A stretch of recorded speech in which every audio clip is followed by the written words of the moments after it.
Assalamualaikum warahmatullahi wabarakatuh. Perkenalkan, nama saya Nur Hidayatullah dengan NIM 2024 011 081 0264. Program Studi Pendidikan Guru Sekolah Dasar Fakultas Keguruan dan Ilmu Pendidikan Universitas Muhammadiyah Mataram. Baik, di sini saya akan menjelaskan sedikit kesimpulan berdasarkan video hasil dari wawancara saya dengan salah satu guru di SDN 2 Narmada. Dapat disimpulkan bahwasanya upaya mengenalkan kebinekaan global di sekolah sudah berjalan baik meskipun terdapat beberapa tantangan. Tantangan utama berasal dari lingkungan keluarga yang kurang terlibat karena kebanyakan kedua orang tua mereka bekerja di luar daerah.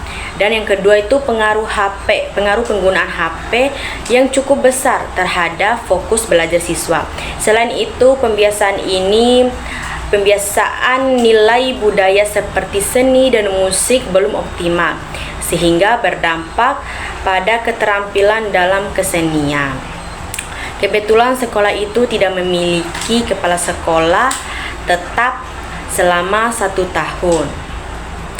Namun, proses pembelajaran tetap berlangsung lancar berkat kerja dan hubungan baik antara guru. Nah, dari guru di sana berharap adanya peningkatan dukungan masyarakat, penguatan nilai kebinekaan pada siswa, serta definitif koordinasi pendidikan dapat lebih maksimal. Mungkin itu saja video kesimpulan yang dapat saya jelaskan. Sekian, wassalamualaikum warahmatullahi wabarakatuh. Baik, assalamualaikum warahmatullahi wabarakatuh. Perkenalkan, nama saya Nur Hidayatullah, mahasiswa dari Universitas Muhammadiyah Mataram. Baik, di sini saya akan mewawancarai salah satu guru di SDN 2 Narmada. Saya akan mewawancarai pertanyaan tentang terkait kebinekaan global. Baik, langsung saja ke pertanyaannya Bapak. Bagaimana sekolah mengajarkan siswa cara menghargai perbedaan di sekolah seperti perbedaan agama, bahasa, budaya yang ada di sekolah? Kebetulan di sekolah saya ini kan tidak ada agama lain. Ya. Kalau ditinjau dari segi agama tidak ada perbedaan, karena semuanya rata-rata semuanya Muslim, tidak ada agama lain. Tapi kalau ditinjau dari orang tua, ada perbedaan kecil ya. Ada yang petani, ada yang guru, ada yang beternak. Tapi sebagian besar di sini peternakan sapi. Ya. Dari anak-anak dari wali-wali ini sebenarnya berbeda-beda karakternya, ya berbeda karakternya. Ada yang suka marah, ada yang pendiam macam. Semuanya kita lakukan sama, terutama dalam kegiatan imtak namanya. Tidak ada saling beda-beda. Ya di sana kita kasih pembelajaran dia bagaimana supaya tidak ada perbedaan antara mereka, bagaimana supaya mereka itu bergaul.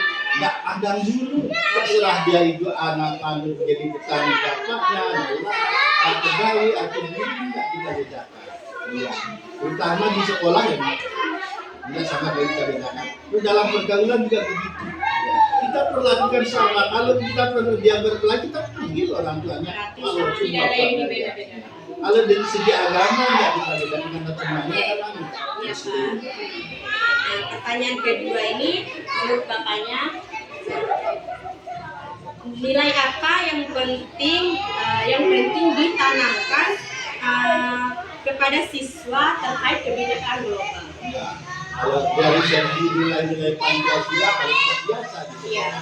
Karena yang sekarang yang tren istilahnya di sekolah itu ada namanya kearifan lokal. Ya, kearifan lokal itu bagaimana dia bergaul, bagaimana dia bertingkah laku sama guru, orang tua. Itu yang kita tanamkan.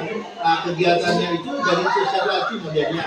Artinya dalam hari Jumat itu anak itu dikumpulkan di lapangan, misalnya dikasih ceramah sampai tentang kearifan lokal. Perkenalkan juga, misalnya kesenian itu ada kemudian ada kesenian di sini, ya ada benda kulitnya, ada jogetnya, itu kearifan lokal masuk ya ke sana. Pertanyaan ketiga ini, metode apa yang Bapak gunakan untuk mengajarkan sikap toleransi kepada siswa tersebut? Ya, kalau metodenya banyak sekali metodenya. Tapi metode yang paling bagus itu metode campuran, selama sama jauh kita jadikan. Ya, kita ada memasukkan apa yang kita ajarkan. Juga metode yang yaitu yang di sekolah kan ya. Metode yang lain adalah pendekatan dengan wali murid. Kita misalnya kalau ada anaknya misalnya kita yang ada sana ke orang tuanya yang kita panggil, kita dekati bagaimana supaya bantu kita memperbaiki anak ini ya supaya dia benar orang tuanya. Kadang-kadang juga kalian kita panggil, ya, kita panggil wali murid kita panggil. Insya Allah dengan begitu ada kejadian-kejadian yang luar biasa. Berarti aman-aman saja. Nah, pertanyaannya yang keempat, menurut Bapak apa tantangan terbesar dalam mengenalkan kebinekaan global kepada siswa? Sebenarnya ada tantangan, tapi tidak terlalu berat lagi. Nah, terutama orang tua. Orang tua terus terang yang itu banyak yang terhadap ayah. Ya, karena desa ini kan dekat dengan Suranadi. Sementara di Suranadi itu banyak APKB kan, 49 banyaknya. Dan orang tuanya juga kadang-kadang bekerja di sana. Tapi insya Allah muridnya enggak begitu besar pengaruh walaupun orang tuanya. Iya, tapi dari orang tuanya tapi enggak terlalu pengaruh pada terhadap siswa atau anaknya. Ya ada sih ada kalau di rumahnya mungkin kan di sekolah. Iya, aman-aman. Tapi yang paling besar tantangan di pendidikan ini adalah HP. Oh iya. Kalau HP ini lah dapat dikatakan lah 50% merusak. Sekarang kalau kita kasih PR anak belum tentu dia kerjakan sampai dulu. Mantan dia kerjakan anak. Pegang HP itu lah sholat walaupun di sekolah kita ajarkan sholatnya belum tentu di rumahnya dia sholat. Apalagi sekarang udah zamannya udah zaman HP. Setiap anak itu megang HP. Kemarin kita coba pas hari ketiga itu kelas 4, 5, 6 boleh bawa HP. Lah ternyata heboh di kelas sekolah semuanya megang HP anak. Apalagi yang baru kecil ini aja udah pegang HP. Iya, apalagi ada yang sudah sekolah kelas 4, 5, 6. Udah ini ya. Ya, kebetulan ada acara waktu kejadian kemarin kan ada acara nari lomba, makanya kita semua. Itu tantangan paling besar di sekolah itu. Yang terakhir nih Bapak, apa harapan Bapak terhadap sikap siswa setelah mempelajari nilai-nilai kebinekaan global? Hanya satu, rata-rata saya lihat ya, yang tak keluar dari PBS di Indra, matematika bahasanya bisa bernyanyi. Kalau kita dulu dari SPG, pintar-pintar bernyanyi. Maksud saya bernyanyi ini bukan liriknya, tapi notnya, solorisasinya. Itu yang tidak bisa sama sekali. Semua tamatan D2, PGSS, tapi rata-rata tidak bisa nyanyi. Sayur-sayurnya saja yang dia bisa. Kalau kita dulu di SPG lengkap diajarkan. Pesan saya sama mahasiswa, tanya sama gurunya supaya dosennya supaya diajar gitu. Notnya bukan lagunya, bukan sayurnya, lagunya yang diajarkan. Karena dari kelas 1 sampai 6 dibutuh pelatihan itu saja isinya. Ya, notnya saja bukan lagunya. Itu kendalanya kita yang di sini mengajarkan lagu.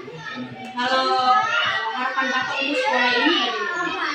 Harapannya tetap pendidikannya. Harapannya untuk sekolah.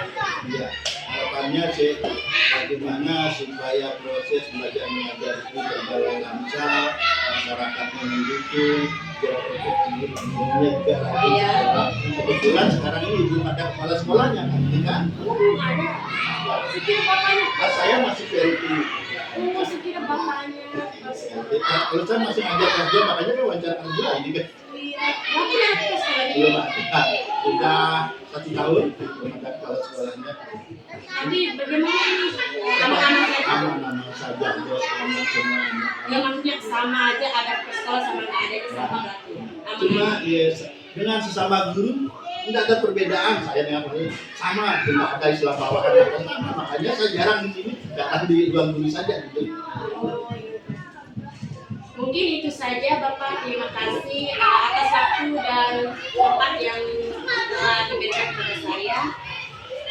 Mungkin itu saja. Wassalamualaikum warahmatullahi wabarakatuh. Waalaikumsalam.